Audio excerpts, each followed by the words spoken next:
मुळात भाजपला शिंदे सेनेबरोबर आघाडी करायचीच नव्हती. तुम्ही प्रेस कॉन्फरन्स प्रदेश अध्यक्ष भाजपची बघितली तर 7:30 वाजता सकाळी प्रेस कॉन्फरन्स झाली.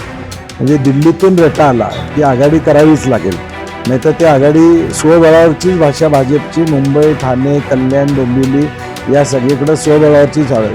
भाजप पहिल्यांदा स्वबळावर म्हणते, आता परत आघाडी करायचं म्हणते, तेव्हा भाजप आपला वरचष्मा त्यांच्यावर ठेवायला बघणारच आहे, त्यांना मोठं होऊ देणारच.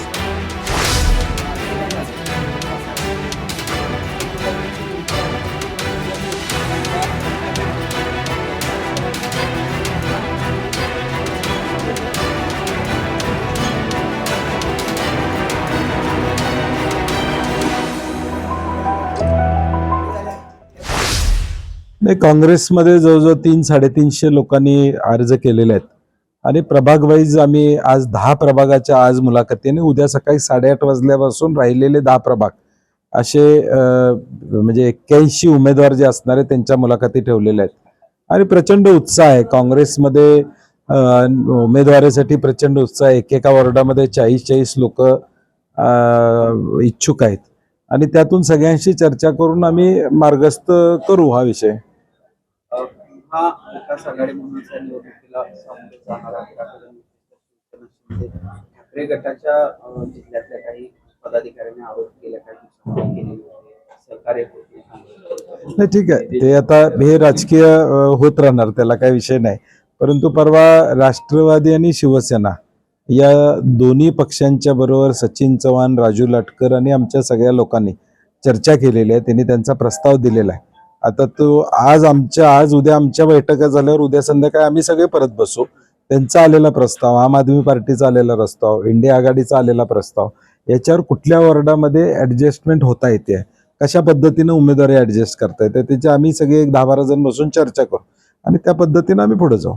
तर महापालिकेवर काँग्रेसची सत्ता असताना अनेकांना तुम्ही महापौर पदाची संधी दिली, त्यावर कारभारी नगरसेवक होते, त्यांनी खरं तर या सगळ्या निवडणुकांच्या तोंडावर काँग्रेसला रामराम केला. काय त्याचा परिणाम दिसतोय? नाही, मला वाटतं लोकांचा प्रतिसाद प्रचंड आहे. कोल्हापूर शहराची धुरा ही आम्ही चांगल्या पद्धतीनं सांभाळलेली आहे. गेल्या 3.5 वर्षामध्ये महायुतीची सत्ता आहे. नेमकं काय घडलं या कोल्हापूर शहरासाठी, नेमकं काय केलं त्याने, हे आपण त्या ठिकाणी बघतोय. आमच्या काळामध्ये कचऱ्याचा ढीग हा पूर्ण जमिनीबरोबर आला होता झूमवरचा. आता तो परत कचऱ्याचा ढीग आकाशाला टेपलेला आहे, अशी अवस्था आहे.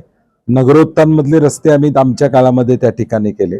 थेट पाईपलाईन योजना, कोल्हापूर शहरापर्यंत पाणी आणणं ही थेट पाईपलाईनची जबाबदारी होती, ती आम्ही चांगल्या पद्धतीने पार पाडली.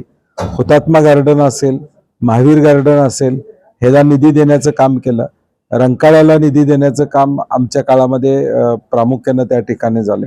अशी अनेक कामं आहेत की जी आम्हाला सांगता येतील शहरामध्ये आणि म्हणून या शहराला चांगल्या पद्धतीची दिशा देण्याचं, विकासात्मक चेहरा देण्याचा आमचा प्रयत्न राहणार. तर केंद्रामध्ये भाजपचं सरकार आहे किंवा राज्यात देखील महायुतीचं सरकार आहे आणि त्याचा प्रभाव कोल्हापुरात देखील दिसेल असं महायुतीच्या नेत्यांचं म्हणणं आहे. अशा परिस्थितीमध्ये निधी आणण्याबाबत लोकांना विश्वास द्यावा लागणार आहे. तो कशा 3.5 वर्षात काय निधी आणला त्याने?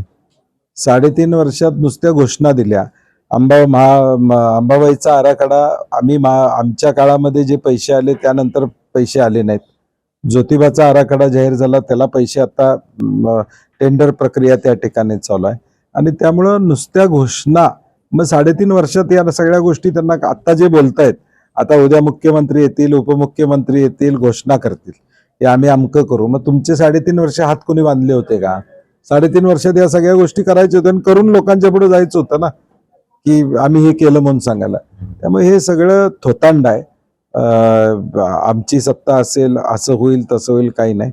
लोकांना, कोल्हापुरातल्या लोकांनाही माहीत आहे की लोकांचे प्रश्न काँग्रेस आणि आम्ही हे निश्चितपणे या ठिकाणी सोडवू शकतो. त्यामुळे मॅन्डेट आम्हालाच मिळेल अशी आम्हाला खात्री आहे. उमेदवारांची उमेदवारी मागताना निकष काय लावले जातात आणि दुसऱ्या बाजूला सामान्य कार्यकर्ता ते एज्युकेटेड उमेदवार, असे कुठल्या घटकातल्या उमेदवारांनी तुमच्याकडे उमेदवारी? नाही, आज बघितलं तर तुम्ही पहिलाच राऊंड चालू झालेला आहे. अगदी सामान्यातला सामान्य कार्यकर्ता, अगदी सायकलवरनं जाणारा कार्यकर्त्यानं सुद्धा तिकीट त्या ठिकाणी मागितले. याचा अर्थ काय की जनसेवा करण्याची मानसिकता ही सामान्य माणसांमध्ये या ठिकाणी. आज वकिलांनी तिकीट त्या ठिकाणी मागितलेले आहेत, शिक्षकांनी तिकीट त्या ठिकाणी मागितलं. याचा अर्थ काय की या लोकशाहीमध्ये प्रत्येकाला संधी मिळाली तर मी चांगलं काम करू शकतो, आणि म्हणून शिकलेला असू दे किंवा दुर्दैवानं शिक्षण झालं नसलं तरी मी लोकांची सेवा करू शकतो, हा आत्मविश्वास या लोकशाहीनं निर्माण केलेला आहे. इंडिव्हिज्युअल हे काँग्रेस मगाशी उत्तर दिलं मी त्याचं. आत्ताच अरुणभाई देवळकरांनी सांगितलं की 40 जण इच्छुक आहेत शिवसेनेकडून हम्म, आणि 15 ते 20 जागा आम्हाला पाहिजेच आहे. हम्म. त्याबद्दल तुम्हाला नाही, मला वाटतं 31 जागा तिने मागितल्या. 33 जागेचं पत्र आमच्या सगळ्या समितीकडे आलेलं. मी मगाशीच उत्तर दिलं की आता आज आणि उद्या आमच्या मुलाखती झाल्यानंतर महाविकास आघाडीतल्या घटक पक्षांचे जे प्रस्ताव आले त्याच्यावर आम्ही उद्या रात्री आमच्यात चर्चा करू. खरं तर काल निवडणूक आयोगाची प्रेस झाल्यानंतर काही ठिकाणी नारळ फोडलेले समोर आले. नाही, मला वाटतं काल बऱ्याच लोकांनी कार्यक्रम घेतले होते. माझा सुद्धा एक कार्यक्रम संध्याकाळी होता, परंतु आम्ही केला नाही, कारण की आचारसंहिताचं बंधन विरोधकांना जास्त आहे, सत्ताधाऱ्यांना कमी आहे. आणि निवडणूक आयोगानं पहिल्यांदा मला वाटतं घडते, विक्रम जरग इथं सिनियर आहेत, त्यांनी सांगावं की महापालिकेची निवडणूक जाहीर होते आणि महापौर पदाचं आरक्षण जाहीर होत नाही. म्हणजे हा, मला आठवत नाही आता कधी तसं. इलेक्शनच्या आधी महापौरचं आरक्षण नेहमी जाहीर होते, परंतु आता आमची माहिती अशी आहे की निवडणुका झाल्यावर 17 तारखेला महापौरचं आरक्षण जाहीर होणार. नाही, म्हणजे त्याला लॉजिक काय आहे आम्हाला माहित नाही, कारण की हे शेवटी सरकारचा निर्णय आहे. आरक्षण जाहीर करणं हा सरकारची जबाबदारी. त्यांनी काल आधीच निवडणुकी आधी जाहीर करायला पाहिजे होतं. 21 तारखेचं मतमोजणी तर होईल का? हा, 21 तारखेला होणारी मतमोजणी मतमोजणी होणार, कारण की हायकोर्टाचा निर्णय असल्यामुळे ते होणार मतमोजणी. तरी या ठिकाणी अग्रसर मुळात भाजपला शिंदे सेनेबरोबर आघाडी करायचीच नव्हती. तुम्ही प्रेस कॉन्फरन्स प्रदेश अध्यक्ष भाजपची बघितली तर 7:30 वाजता सकाळी प्रेस कॉन्फरन्स झाली. म्हणजे दिल्लीतून रेटा आला की आघाडी करावीच लागेल, नाही तर ती आघाडी स्वबळावरचीच भाषा भाजपची. मुंबई, ठाणे, कल्याण, डोंबिवली या सगळीकडे स्वबळावरची शाळा.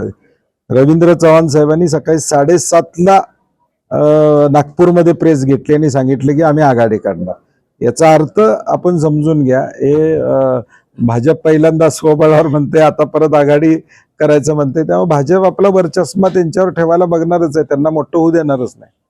स्वतंत्रपणे नाही, मुंबईमध्ये ऑलरेडी आमचा पूर्वीच या संदर्भातली चर्चा मुंबईतल्या सर्व काँग्रेसच्या लोकांनी घेतलेली आहे, आणि स्वतंत्रपणे लढलो तरी आम्हाला त्रास होईल असं नाही. काँग्रेसचं मतदान हे निश्चितपणे मुंबईमध्ये आहे आणि त्याचा फायदा काँग्रेसला निश्चितपणे होईल. पुण्यात दोन्ही राष्ट्रवादी एकत्रित लढतील अशा पद्धतीची चर्चा सुरू आहे. विशेषतः अजितदादांच्या राष्ट्रवादीकडून पवार साहेबांच्या राष्ट्रवादीला अशा पद्धतीची बोलणी सुरू केली गेल्याची माहिती समोर येते.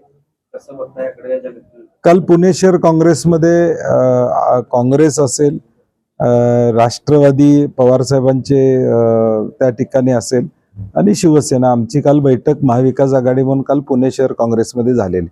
त्यावर बऱ्याच चर्चा त्या ठिकाणी झालेल्या आहेत. शेवटी आता या चर्चा होत असताना स्थानिक पातळीवर याचा निर्णय होईल. आम्ही त्याच्यावर निश्चितपणे भूमिका काहीतरी काँग्रेस म्हणून घेऊ, परंतु पोस्टपोल काय होणार हे देखील तेवढंच महत्वाचं. कारण की प्रीपोल काही ठिकाणी एखादा पक्ष समजा तयार असेल आणि त्यांच्याबरोबर युती करायचा नाही करायचा हा निर्णय अजून वेळ आहे, परंतु पोस्टपोलचा पण शब्द तिथून होणार का हे तितकंच महत्वाचं. कारण शेवटी ज्यावेळी आघाडी होते, प्रीपोल आघाडी होती, ती पोस्टपोल पण राहिली पाहिजे, हा एक शंका प्रत्येकाला त्या ठिकाणी असते. आणि म्हणून अजून काँग्रेसकडे तसा, पुणे काँग्रेसकडे तसा प्रस्ताव अजून आलेला नाही. आला तर आम्ही ताबडतोब वरिष्ठ पातळीवर चर्चा करून त्याच्यावर मार्ग त्या ठिकाणी काढू. पण सध्या ऑप्शन काय आहे? नाही, मी म्हणलं तसं काल 3 पक्षाची बैठक आमची काल झालेली आहे पुण्यात. 3 पक्षांना कशा पद्धतीनं भाजपच्या विरोधात जायचं हे काल रणनीती आखलेली आहे. काल मुख्यमंत्र्यांनी प्रामुख्यानं जाहीर केलं की शिंदे गटाबरोबरच पुण्यामध्ये युती होणार, राष्ट्रवादीबरोबर होणार. त्यामुळे आता असं आहे की या निवडणुकीमध्ये दर तासाला चित्र बदलत असणार. आता मी काय बोललो तर संध्याकाळी चित्र वेगळं असणार. त्यामुळे बघूया, अजून 1-2 दिवस द्या आम्हाला, काय बदल यातले होतात, काय चर्चा होते ती तुम्हाला कळेलच. हा नाही, मी मगाशी म्हटलं काल विकास कामं आमची पण होती, आम्ही नारळ फोडले नाहीत, परंतु सत्ताधाऱ्यांनी आचारसंहिता 4ला लागल्यानंतर सुद्धा अनेक ठिकाणी नारळ फोडलेत. आता ते निवडणूक आयोगानं केलं पाहिजे. आता आम्ही असल्या बारक्या तक्रारी करून आमचा वेळ घालवणार नाही. आम्हाला फोकस आहे ते कोल्हापूर शहराचा विकास करणे आणि मतं घेणे.